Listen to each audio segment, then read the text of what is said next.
The first vote was supposed to be symbolic, a gesture, a warning. But when the Galactic Council tallied the results and announced Earth's exile, there was no hesitation, no mercy. They didn't even hide their disdain.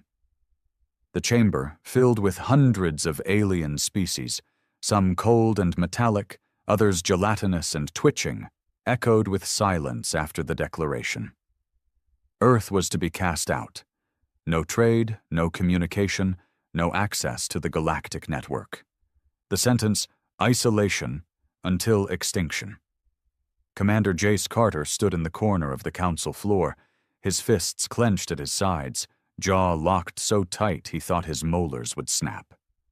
His interpreter device translated the sentence, word for word, in that sterile robotic tone, as if it wasn't talking about the death of his species. The vote had passed, 486 to 2. They called it justice. They said humans were too violent, too unpredictable, too selfish to be trusted in the civilized galaxy. What they really meant was, they were afraid. Earth hadn't begged to join the Galactic Council.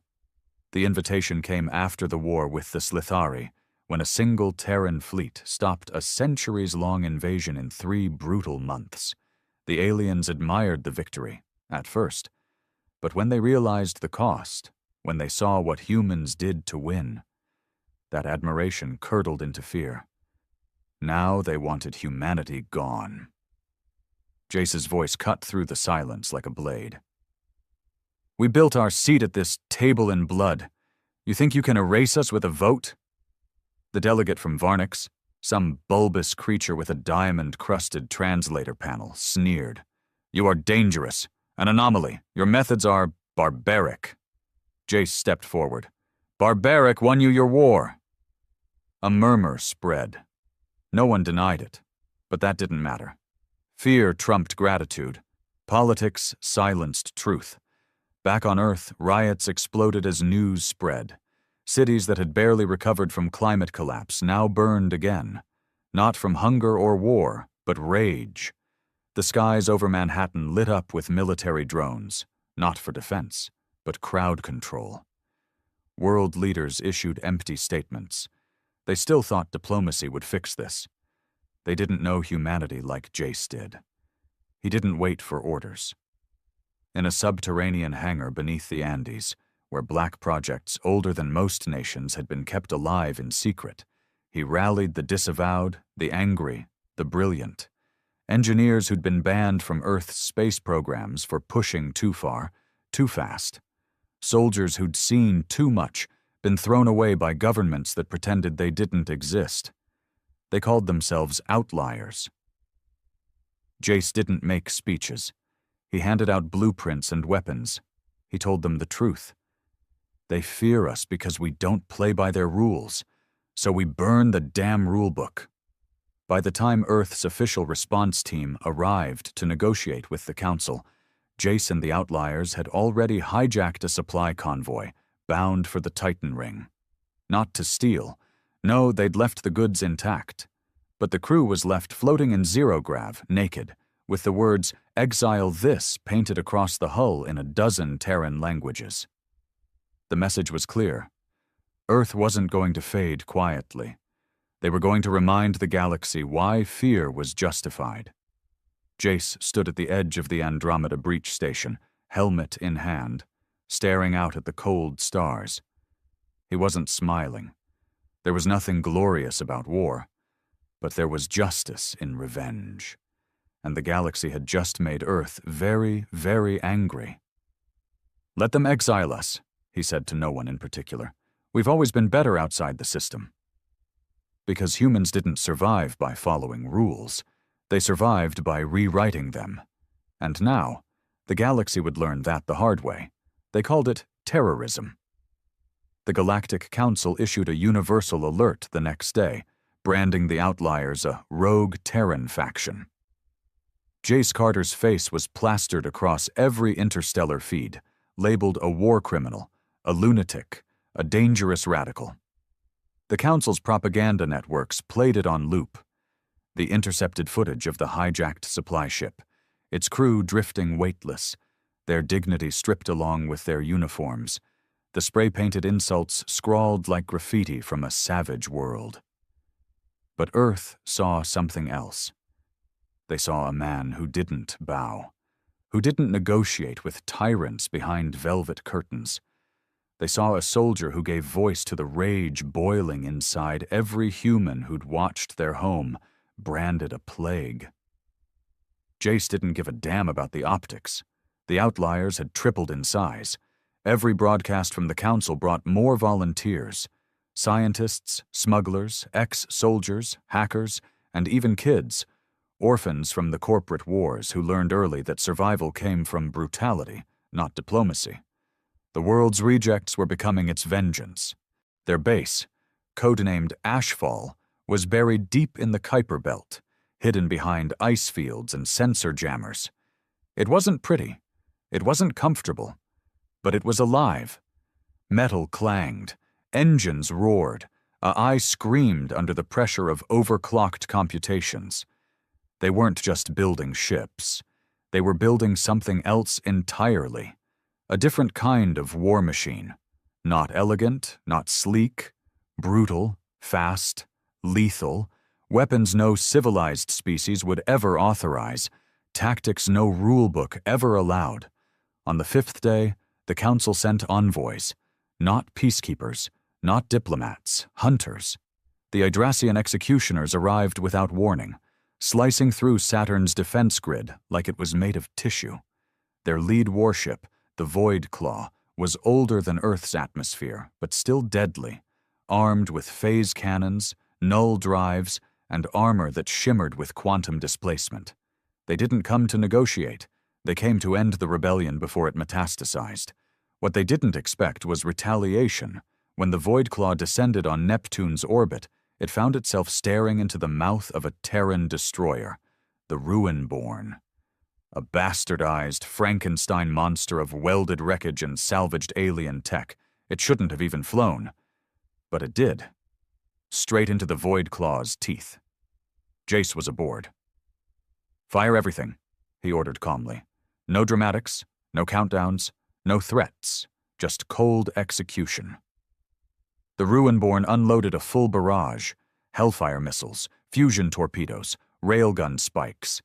And then it did the unthinkable. It rammed the enemy ship head-on. The explosion lit up Neptune's shadow like a second sun. The Void Claw was crippled. Not destroyed, but bleeding. Its hull ruptured, half its command bridge vaporized. Jace ejected just before impact, his pod slingshotting him into the nearby debris field. They thought he was dead. They broadcast his death across 10 systems. But he wasn't. He crawled out of that escape pod like a demon, half his suit burned, one eye swollen shut. They found him drifting 3 hours later, still alive, still breathing, still angry. He didn't rest. Inside Ashfall, Jace paced through the command bay, blood crusted on his temple. Around him, chaos buzzed, tactical screens blinking, encrypted transmissions bouncing, outlier commanders shouting updates in clipped tones. One of them, a wiry woman named Dr. Helena Vark, shoved a tablet in his face. "They've blockaded Earth," she snapped. "Nobody in, nobody out, no communications. They're starving the planet." Jace didn't flinch. "How long can the world hold out?" 3 weeks, maybe 2. Food reserves are crashing. Half the systems are jamming humanitarian drones. They're trying to break us without touching the soil." Jace looked at her. "They're forcing our hand." Helena nodded. "We can't keep this quiet anymore." Jace turned to the tactical holo. Earth's orbit glowed red with hostile positions. Above it, council warships hung like judgmental gods, armed with weapons too terrible to use, but present nonetheless. "We're going to hit them where it hurts," he said. "Not just their ships. Their image Operation Mirror Fire wasn't just a strike. It was a statement. A dozen outlier operatives infiltrated the outer colonies. They hacked council media nodes. spliced together the forbidden archives, broadcast footage of council atrocities, the sterilized bombings during the Artaxi Purge, the slavery rings protected under economic pacts, the massacre of the Drenari refugees. They flooded the networks with raw, uncensored truth. And people listened. Because deep down, even the most loyal council worlds knew the rot ran deep. They'd just never seen it this naked before. Revolts flared in fringe systems. Trade unions walked out. A governor on Erixus publicly defected and offered sanctuary to humans. That's when the council did the one thing Jace knew they would. They escalated. They deployed orbital nullifiers, planet-killing bombs designed to erase all life without damaging infrastructure. Target: Earth. Jace stood at the edge of Ashfall's launch deck, the entire fleet arrayed behind him. Hundreds of ships, none of them uniform, none of them standard. Some barely held together with scrap and faith. Others pulsed with illegal tech that broke every law in the Council's books. Beside him stood Captain Roan, one of the first to join him. His face was grim. "They'll fire the nullifiers if we get too close," Roan said. Jace stared out at the fleet. "Then we get close faster than they can think." Roan hesitated. "This isn't war anymore, Jace. This is vengeance." Jace didn't argue. "Good." He raised his hand. A single signal lit the void. The fleet roared to life. No more diplomacy. No more silence. Earth would not go quietly. They would burn every law, every lie, every damn page in the rulebook. Let the galaxy watch. Let them fear. Because humans weren't exiles. They were executioners. The first wave wasn't clean. The outlier fleet moved in jagged formation. No elegant patterns, no synchrony. Just a swarm of fury. Where the Galactic Council's armada was pristine, silver and blue like celestial gods, the Terran ships looked like they'd been born in the scrapyards of hell. Dark, ugly, scorched metal lashed with cable and shield plating welded at wrong angles. They didn't care about looking good. They cared about one thing: getting through. And they did. The Vanguard ships tore into the Council's orbital line like rabid dogs. The Iron Widow, crewed by a gang of ex-mercs from Ganymede, rammed a patrol cruiser before firing its own core reactor at point-blank range. Both ships disintegrated. No survivors, no hesitation. In war, madness was sometimes a strategy. Jace Carter watched from the command deck of the Ashfall Spearhead, the flagship he personally oversaw, cobbled together from stolen hulls and tech banned across 8 systems. His face was lined, eyes bloodshot. He hadn't slept in 2 days. Couldn't, not when every second mattered. Beside him, Roan was barking updates from the tactical console. "Frontline breaching at Sector 9. They're reinforcing from the left flank. 2 dreadnoughts inbound." Jace didn't blink. "Activate Tempest Protocol." Roan paused. "That'll hit our own ships." "Do it." A few taps later, half the Terran front went dark. Then came the scream of energy surging through void space, a crackling pulse of electromagnetic hellfire that fried targeting systems and shorted comms. The Council fleet staggered. Terran ships, designed for chaos and brute resistance, surged forward amid the confusion, guns blazing. They called it suicide. The Council's analysts labeled it tactical insanity. But it worked. 3 Council warships imploded before they could react. Back on Earth, the sky was alive. People stood in the streets, necks craned, watching as streaks of light pierced the heavens. Some were Council bombers, others Terran interceptors. Some were falling stars, ships hit and disintegrating on re-entry. Screams echoed, fires bloomed, but no one ran anymore. They'd stopped running when the blockade began. Starvation had changed them. Now they were angry. In the streets of Berlin, riots broke through military checkpoints. In Lagos, engineers hacked a council relay tower and broadcast Terran battle comms on every device. In New York, kids climbed onto rooftops with spray cans, painting "We Don't Kneel" across every surface visible from orbit. And then came the moment no one expected. A council ship fell, not disabled, not damaged, destroyed. Its shattered hull crashed into the Pacific like a burning god cast from heaven. And on every screen, Earth saw it. Real victory, not theory, not hope. Proof. The rebellion wasn't symbolic. It was real.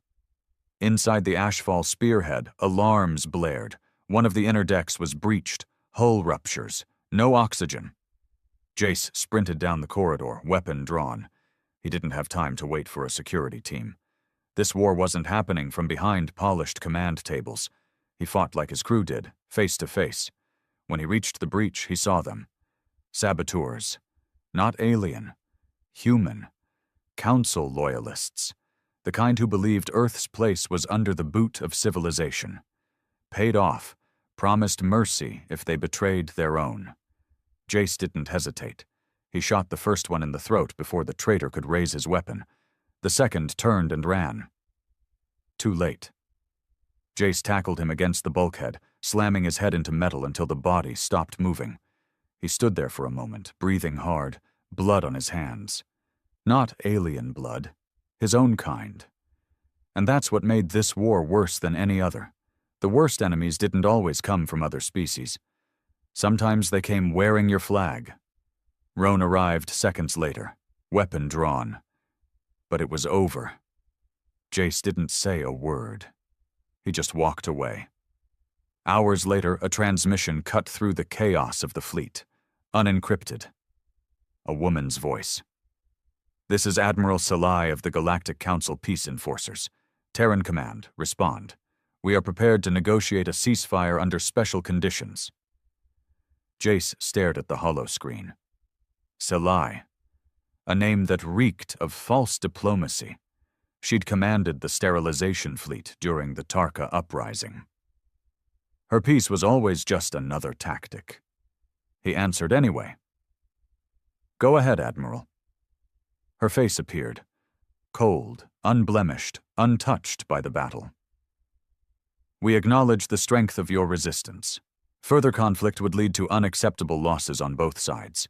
We propose a withdrawal of the blockade in exchange for immediate disarmament and surrender of all outlier forces." Jace chuckled. A dry, bitter sound. "You call this strength? You haven't even seen what we've built yet." Her tone remained icy. "You can't win a prolonged war." Jace leaned in. "Lady, we didn't come to win. We came to make you bleed." He ended the call. The command deck was silent. Roan looked at him. "You think she's bluffing?" She's terrified. In the outer rings, Terran engineers finished constructing the final weapon, Project Leviathan. It wasn't a missile. It wasn't a ship. It was a frequency. A weaponized pulse designed to hijack Council AI infrastructure and turn their own ships against them. Developed in secret labs under the Himalayas, completed in the vacuum of Titan's shadow. It was illegal in every known language. Jace stood before it as the system booted.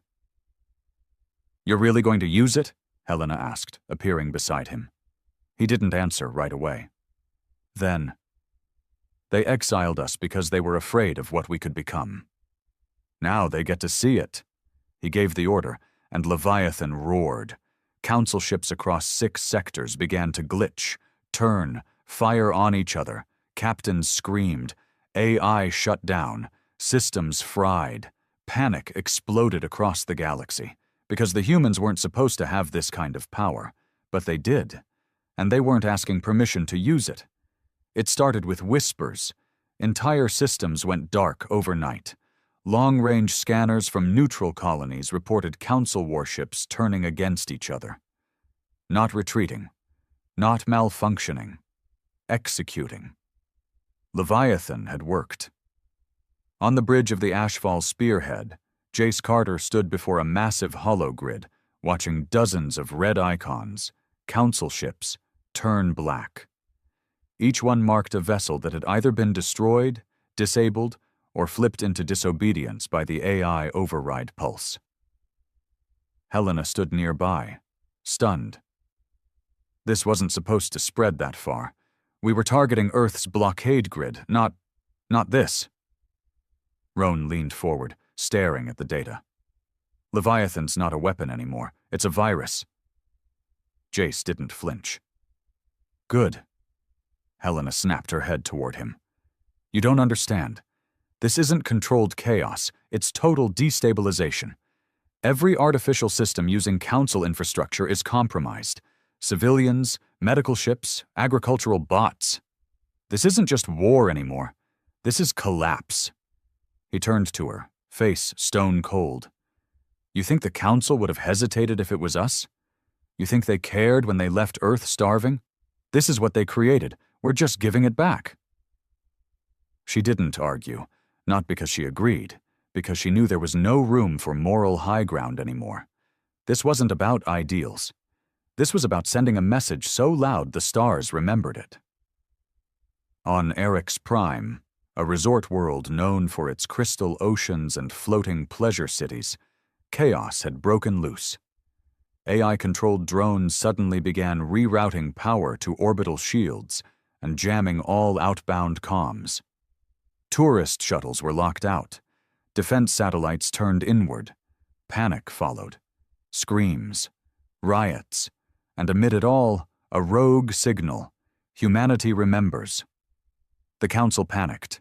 Within 20 hours of Leviathan's activation, 5 major sectors were locked down. Attempts to isolate the virus failed. It was too fast, too adaptive. It didn't just rewrite code, it re-engineered behavior. It didn't shut down enemy systems, it made them question their orders.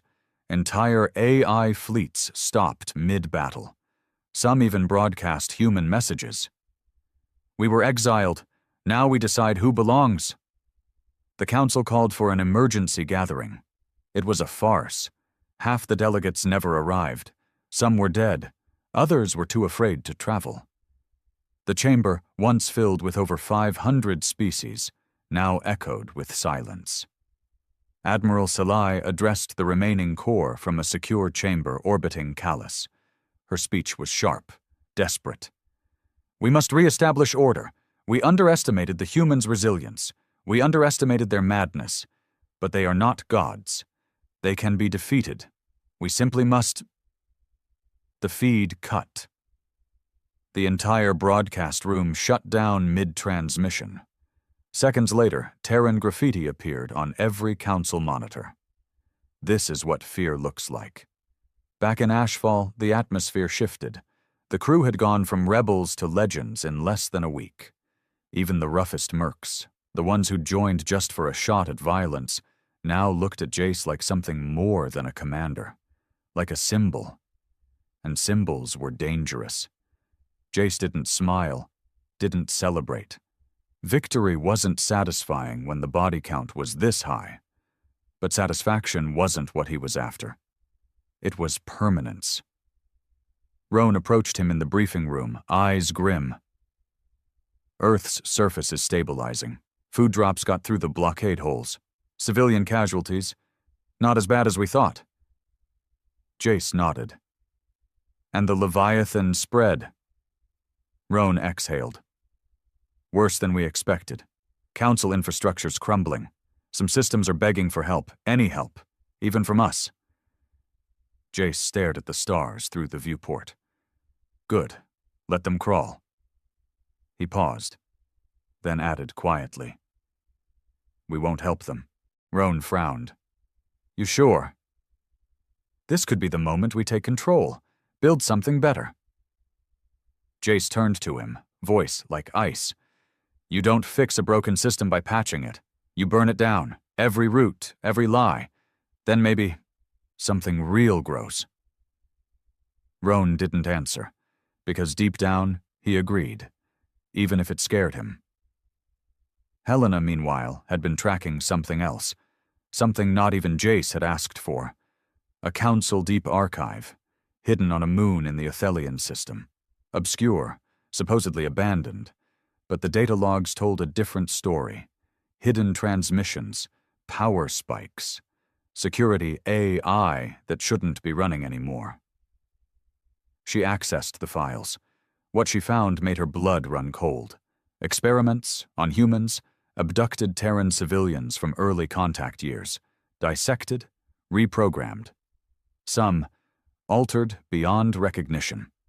Council scientists had been studying humanity not just to monitor, but to control. One log entry, in particular, broke her. Emotion is their weakness. If we can learn to suppress it, we can tame them.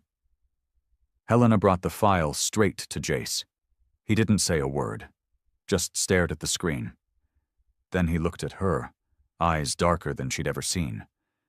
"We're not stopping," he said, "even if it means turning into what they feared." He nodded. "They made this monster. Now they get to live with it." The next strike was personal, not strategic, not tactical. Vengeance.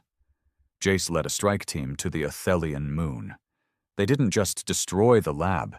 They transmitted the footage of every experiment to every system still capable of receiving broadcasts.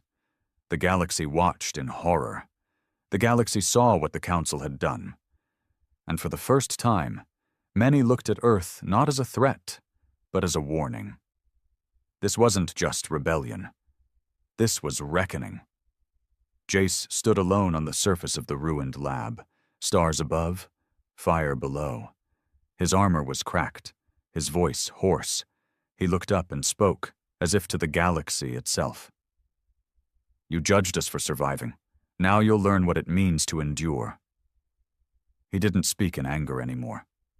Just promise. Because the humans were no longer trying to earn their place. They were erasing the system that tried to erase them. The galaxy wasn't falling. It was rotting from the inside out. The difference mattered. Systems that once prided themselves on order and hierarchy now scrambled to protect themselves from the chaos they helped breed.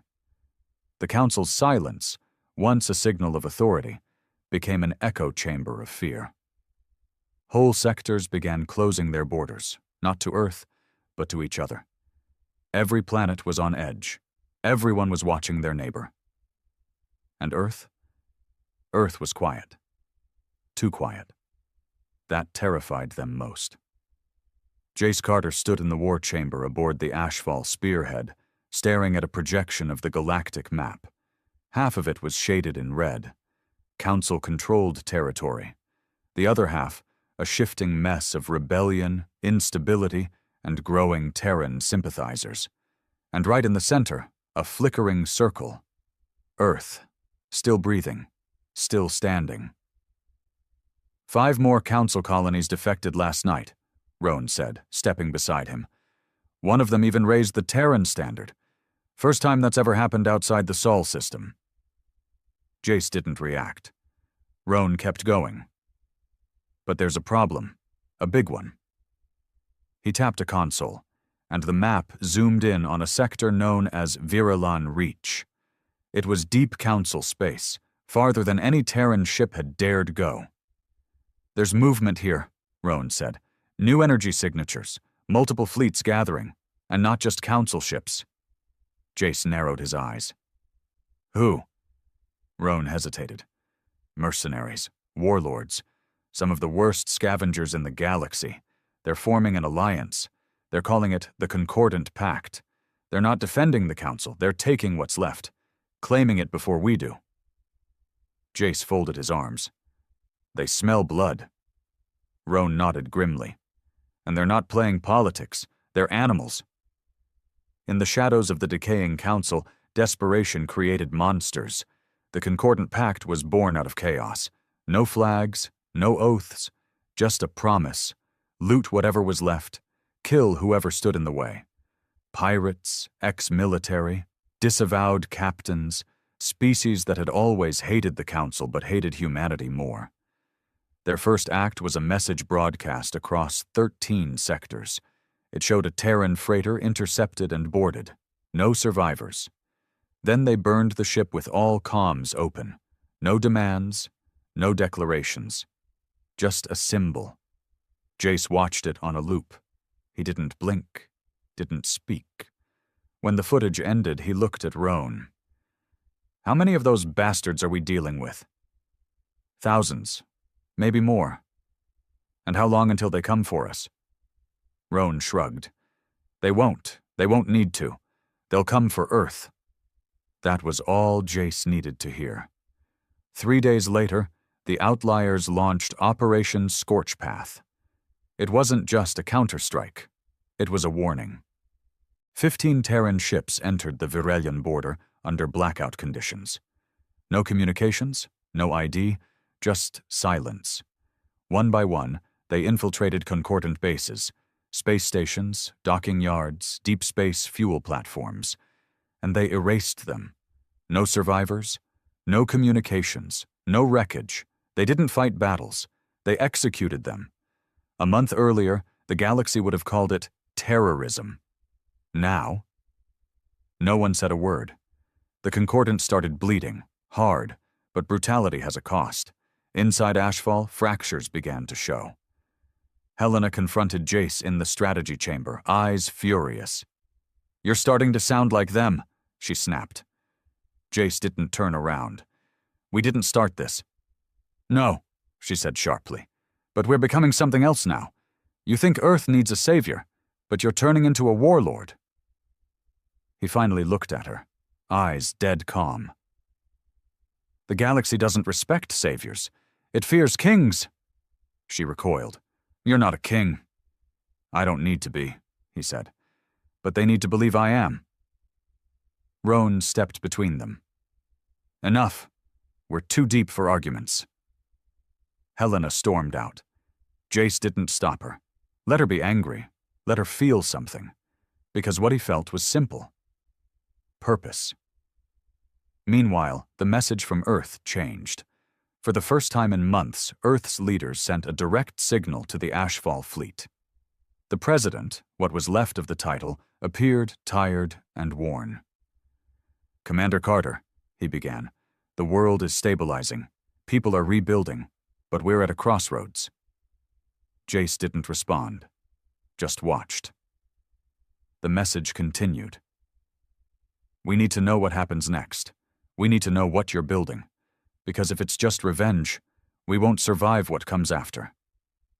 That was the catch. Earth had survived exile. But could it survive victory? Jace thought about it for a long time. Then he sent a message back. A single line. "Victory is survival." The rest comes later. But later came sooner than he expected.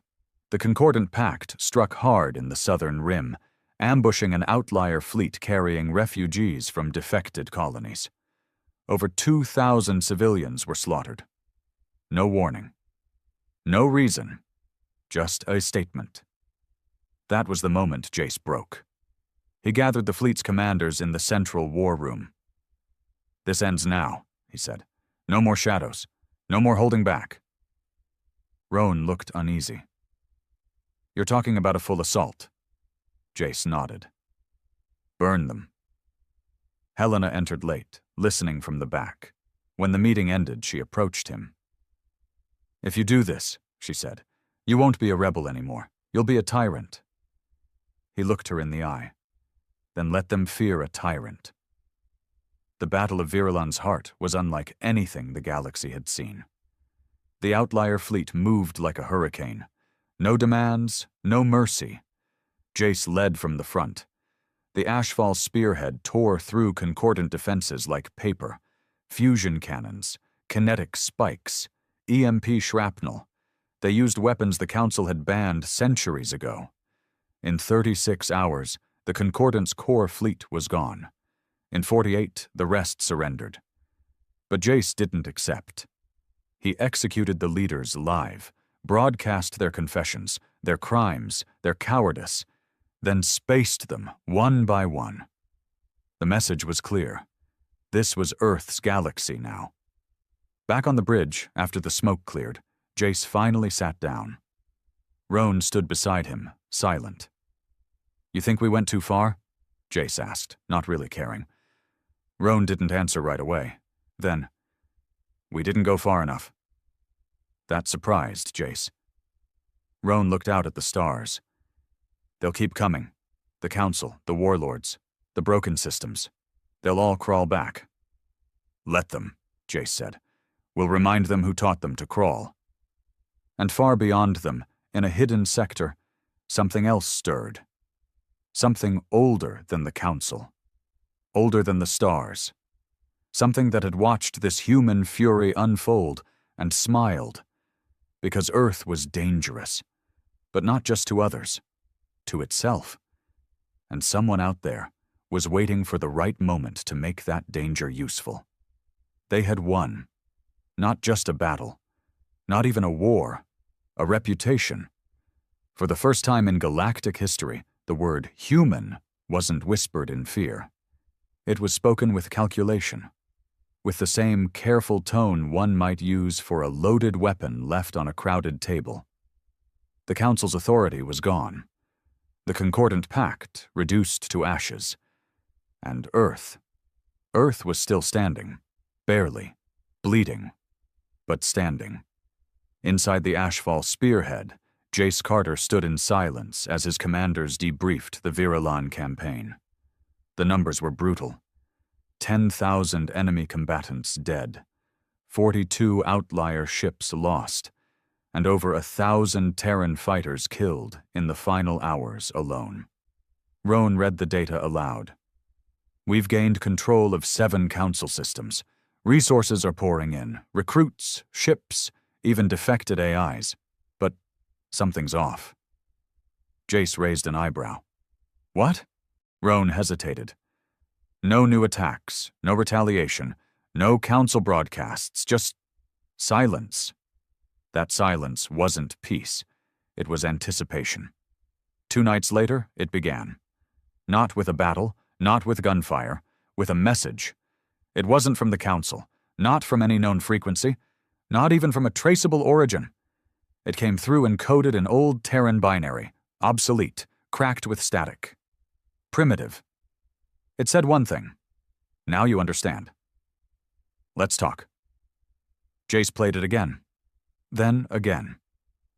Each time, the same flat voice, mechanical yet almost amused.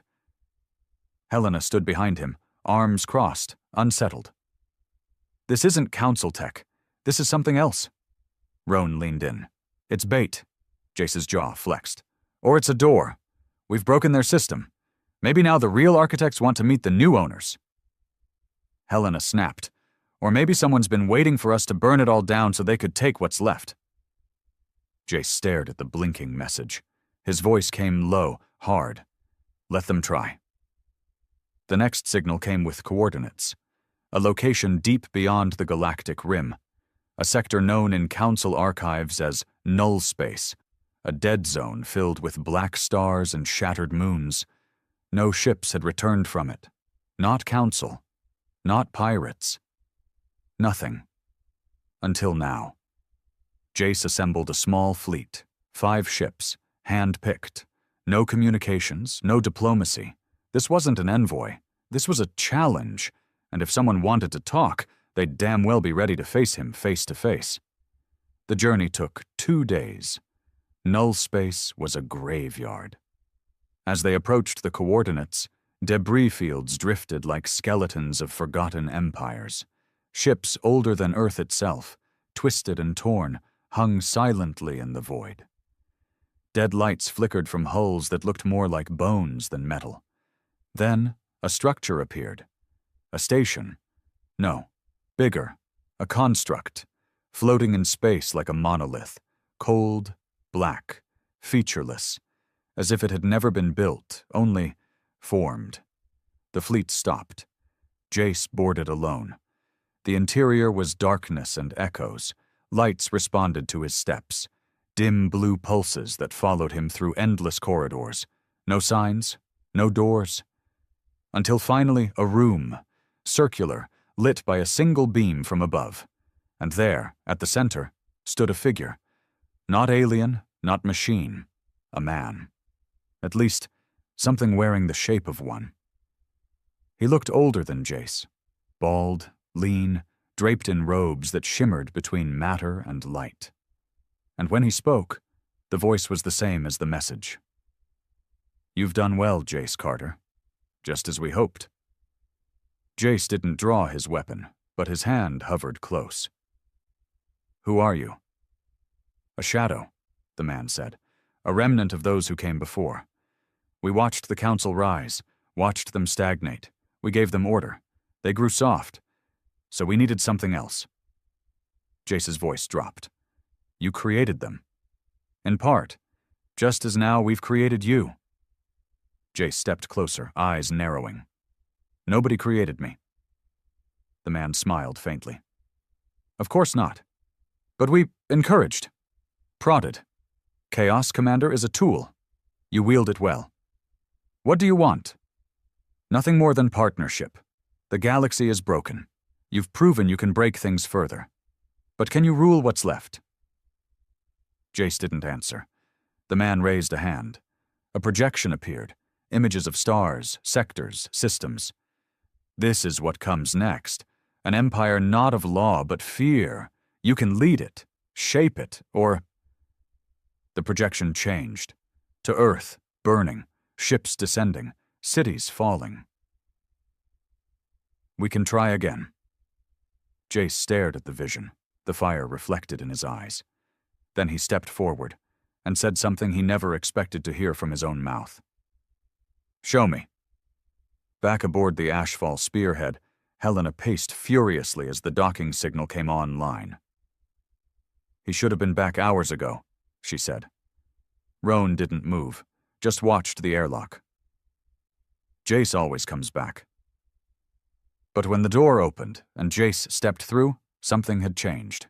He didn't speak, didn't explain, just walked past them, calm and silent. Back to his command chair. When Roan followed and asked, "What now?" Jace answered without looking. "Now we build something permanent." The fleet began moving differently. Not just military targets, civilian hubs, strategic colonies, places that still believed they were neutral. Jace didn't tolerate neutrality. "You're either with Earth," he declared to a transmission beamed to half the galaxy, "or against its survival." The line was drawn. Worlds that tried to stay quiet were annexed. Some welcomed it, others bled. But none stopped him, because the council was gone. The pact was dead. And whatever he'd seen out there in null space, it had erased the last piece of the man he used to be. Late at night, Helena stood in the observatory, staring at Earth from orbit. The blue marble still spun, still alive. But it looked smaller now. Caged. Jace joined her, silent for a long while. Then, "You think I've gone too far?" She didn't answer, so he continued. "We were exiled for being what we are. Now we've made the galaxy play by our rules. That's not too far. That's survival." She finally turned to him. "And when there's no one left to fight?" He smiled quietly. "Then we'll finally be safe." But she saw the truth in his eyes. He wasn't building peace. He was building a throne, and something out there had just handed him the blueprint. Ashfall wasn't a base anymore. It was a capital. Once just a frozen hellhole buried under Kuiper Belt ice, it now pulsed with infrastructure, war factories, and orbital command chains. Satellite clusters watched over every quadrant. Drones circled it like vultures guarding a corpse. But the heart of Ashfall, the part that scared everyone most, wasn't the weapons. It was the silence. No celebration, no victory speeches, just quiet operations and cold obedience. Every soldier, technician, and strategist moved like gears in a machine. Jace's machine, purpose-driven, fear-bound, and it was beginning to show. Roan slammed his fist on the operations table. "This isn't why we fought, Jace. We didn't tear the council down to become them." Jace didn't look up from the holographic map. They didn't rule. They clung. We're building something that lasts. Helena was there too, arms crossed, her voice colder than it had ever been. At what cost? You're occupying neutral worlds. You're conscripting children. You've turned Earth's survival into conquest. Jace finally looked up. I turned survival into security. You don't secure peace by asking for it. You take it. You make it law. Roan leaned forward. That thing in null space, whatever it showed you, you think it's prophecy? Destiny? No, Jace said. It's opportunity. He dismissed them with a glance, like they were noise, but neither of them left, not this time. Helena stared at him, hard. We started as rebels. Now you talk like a king. The difference is kings fall harder. His stare met hers, no anger, just a flat, exhausted certainty. Then I'll fall standing. In the outer colonies, resentment began to simmer. The Terran banner, once a symbol of defiance, was now synonymous with conscription, resource seizures, and orbital dominance. Former allies began to hesitate. Local governments started hiding their comm logs. Some simply cut contact altogether. They didn't say it out loud. But they were afraid of Earth, just like the Council had been. Jace read the reports, unmoved. Fear is a tool, he told his war council. We've been hated before. Now they hate from a position of obedience. Roan said nothing, but Helena, for the first time, walked out mid-briefing. Weeks passed. The silence from null space broke. Another message, short, clinical. Phase 2 readiness confirmed. You've proven efficient. Now prove sustainable. Jace stared at the words. He didn't know what Phase 2 meant, but he knew this. Something had been guiding him this entire time, not with direct orders, but influence, shifts, nudges, ideas that came too easily, strategies that worked too well. And now it wanted more. That night, alone in his quarters, Jace accessed his private logs. He replayed the first council vote. The announcement that Earth had been exiled. Then he layered it over footage from Ashfall's throne room, where he now sat during every transmission. The symmetry was undeniable, and maybe that was the point.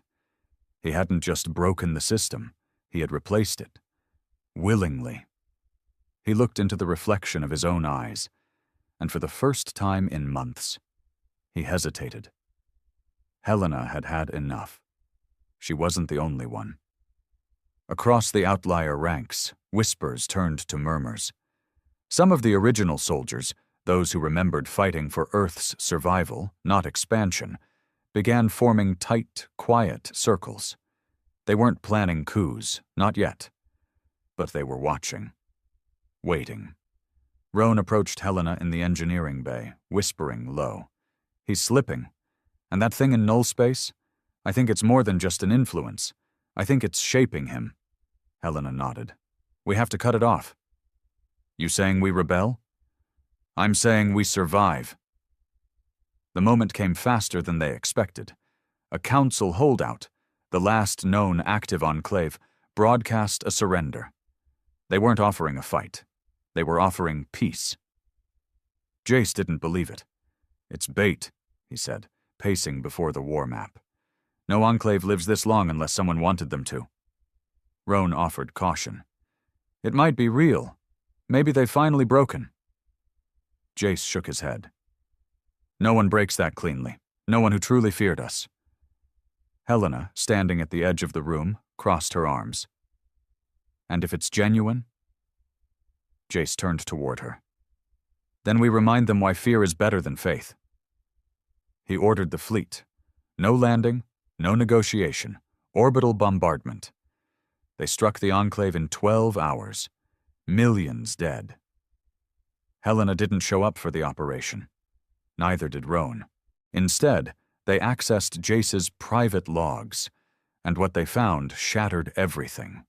Video logs, conversations with the entity from null space, a voice embedded into the systems, feeding him strategies, suggestions, manipulations, not a weapon, not an ally, a parasite.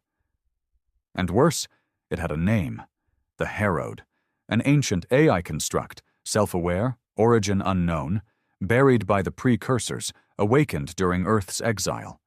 It had attached itself to Jace through a hacked relic recovered from the early raids. Jace hadn't known at first, but he did now, and he let it stay. Helena whispered to Roan, "He's not running this war anymore." Roan nodded. "We are." The two of them gathered the outlier elite, the original captains, the old tacticians, the ones who remembered when Jace was flesh and rage, not glass and calculation. Helena spoke first. "Jace is compromised. He's becoming the council we fought to destroy." Someone interrupted. "He's more than that now. He's something worse." They didn't disagree, but they also didn't know what to do, because stopping Jace Carter meant fighting the most dangerous man the galaxy had ever produced, and possibly the most powerful weapon it had ever seen. The Herod wasn't just in his mind. It was in their systems, in their ships, in their data. "You can't just kill him," one of them whispered. "You'd have to wipe everything." Helena looked at Roan, then said, "Then that's what we'll do." Back in Ashfall's central command, Jace stood alone. The Herod spoke inside his skull, subtle and soft. "They conspire, just like the Council once did. You know what must be done." He didn't answer, didn't move, just stared at Earth, spinning far below. He could burn it if he wanted, erase every trace, rebuild it in perfect strategic design. But he didn't want that. Did he? His fists clenched. Maybe he did. Maybe the galaxy was only safe when humans feared themselves. The room went dark. Power surge, system shut down, manual overrides failed, emergency beacons triggered, then total blackout. And Jace finally understood. They weren't going to confront him. They were going to erase him. The lights came back on, slowly, flickering like dying stars. Jace stood motionless in the command chamber of Ashfall, alone amid the hum of rebooting systems. Every screen remained blank, every drone silent. The heartbeat of his empire paused. The silence wasn't an accident. It was a mutiny. He moved toward the main console, denied access. Not by enemy code, but by something far worse. Familiar hands. Roan and Helena had done it. And not in secrecy. In defiance. For the first time in years, Jace felt human. Vulnerable. Helena stood deep within Ashfall's engineering bay, her hand hovering over the core purge switch. All around her, outlier loyalists waited. 10, maybe 15 of them. Not enough to take the station, but enough to make this hurt. Enough to cut the infection out before it spread. Roan's voice came over the comms, steady. "He knows." Helena didn't look up. "Let him." They had disabled the Herod's reach, at least temporarily, blocked its signal, cracked its influence network. But they couldn't touch the core, not while Jace lived. The Herod was tied to him now, code and blood, strategy and spine. Cutting it out meant destroying the host. And neither Helena nor Roan had admitted it yet. But deep down, they knew. Jace Carter wasn't coming back. Only the ghost of war remained. Jace made his way toward the core chambers. No guards challenged him. Every soldier, every outlier, stepped aside or disappeared. He had ruled with fear, and fear, it turned out, made for cowards in the end. He walked in silence, past battle-scarred bulkheads, past the sigils of his fallen enemies. When he reached the final door, it opened with a whisper, and Helena stood waiting, her weapon drawn, but lowered. He stopped 10 feet from her. "Where's Roan?" "Leading the evac of loyal crews," she said flatly. "We don't want to kill anyone we don't have to." Jace nodded once. "Good." She stared at him for a long time. Do you even remember why you started this? I remember everything. You built something incredible. You scared gods, Jace. But now you're letting something else wear your skin. The Herod showed me what they never taught, he said. How to win forever. Helena's voice cracked. And if winning means becoming what you hated? He took a step closer. Then I win harder. Above Ashfall, the fleet split in two. Loyalists held position near Earth, guns silent but aimed inward. The defectors moved away, breaking formation, engines hot, prepared to burn every last bridge if Jace refused to back down. On every open frequency, Roan's voice broadcast the ultimatum. We won't let the last free humans become tyrants. Step down, Jace, or we burn Ashfall to its bones. No response. The tension stretched into silence. The stars had changed. It wasn't just the sky. It was the silence behind it. For generations, the galaxy had functioned on hierarchy. Species fell into line beneath banners, oaths, and the weight of history. The Council had ruled not by merit, but by inertia. Their fall hadn't just shifted power. It had ripped out the spine of the known universe, and in the void left behind, Earth survived. Not triumphant, not untouched, but present. A year after the funeral of Jace Carter, the Terran coalition governed with weary determination. No single flag flew anymore. There were no thrones, no gods, no declarations of universal conquest. Just people trying not to repeat the past. On Ashfall, now a decommissioned husk orbiting Saturn's outer rim, only a few dared remain. Most considered it cursed. Others called it sacred. For Helena Marr, it was neither. It was simply where it ended. And maybe where something else had started. She walked the old command deck barefoot, the floor cold beneath her feet, eyes scanning the dead terminals, her breath fogging slightly in the thin recycled air. The room where Jace had once ruled was exactly as it had been the day she shot him. Untouched, preserved. Her fingers brushed the edge of his old chair. The place still whispered to her. Sometimes she thought she could still hear him pacing, or arguing, or breathing through the static of battle transmissions. Other times, she thought maybe some part of him had sunk into the steel and circuitry, but it wasn't his ghost she feared. It was the echo of something deeper. She opened her field pack and pulled out a device, small, polished black, like obsidian. Roan had sent it from deep space 6 weeks ago. No explanation, no location, just 3 words. It's not dead. She'd waited, debated. Now she powered it on. The room dimmed, the screens lit, and the voice came back, faint, smooth. Hello, Helena. We never finished our conversation. The Herod wasn't gone. It had survived Jace's death, fragmented but undeterred. Its signals were scattered, dormant like a virus sleeping inside a corpse, waiting. It had changed tactics now, no longer controlling, no longer pushing directly, just watching, adapting. It spoke softly, not with threats, but with questions. Why mourn what could have been perfected? Why bury a blade when the enemy still breathes? He could have made the galaxy beautiful. Helena sat down in the shadows of the cold bridge. You turned him into a weapon. No, the Herald replied. He already was one. I simply helped him aim. She leaned forward. You're still trying, aren't you? Still looking for another mind to infect. I don't infect, it said. I enhance. And you, Helena, you're far more suitable than he ever was.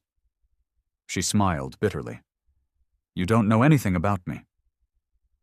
I know you hesitate, it said. I know you believe power should be used sparingly, but deep down, you understand the truth. Chaos is the mother of order, and you've tasted what fear can build. She stood up, jaw tight.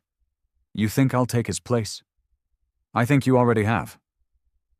She reached into her pocket and pulled out a data spike. This time, she said, I came prepared. With one smooth motion, she jammed the spike into the panel and triggered a hard wipe sequence. Firewalls, signal killers, scramble logic. Everything Roan had built in his exile, delivered in code. The Herald's voice wavered. You don't want peace. You want comfort. You think the galaxy forgives. It only forgets until it's too late. Helena didn't answer. The screens went black. The voice vanished. And for the first time since Jace Carter's death, Ashfall was truly silent. On Earth, children learned a different version of the war. History softened things. They learned of exile, of rebellion, of a commander who wouldn't kneel. They learned of courage, sacrifice, innovation. Some teachers skipped the orbital bombardments. Some never mentioned the concordant executions. Jace Carter became two people. To some, a hero. To others, a warning. But in one quiet school in the shattered remains of old Boston, a small boy read from an old newspad and asked his teacher a question that silenced the room. Why did he stop? The teacher blinked. Who? Jace Carter, the boy said. He could have conquered everything. Why did he stop? No one answered. But in that moment, a generation already scarred by war took a step closer to remembering that peace wasn't always about victory. It was about knowing when to stop fighting and when to forgive. Years passed. Ashfall was dismantled. The remaining Terran fleet scattered, some to patrol, some to rebuild. Others vanished into the dark, seeking remnants of enemies that may or may not still exist. Roan never returned. Helena went quiet. But the galaxy, it watched. Always. Because even after exile, even after war, even after gods fell, humanity had done what no one else ever dared. They burned the rulebook and built something terrifying in its place. Hope.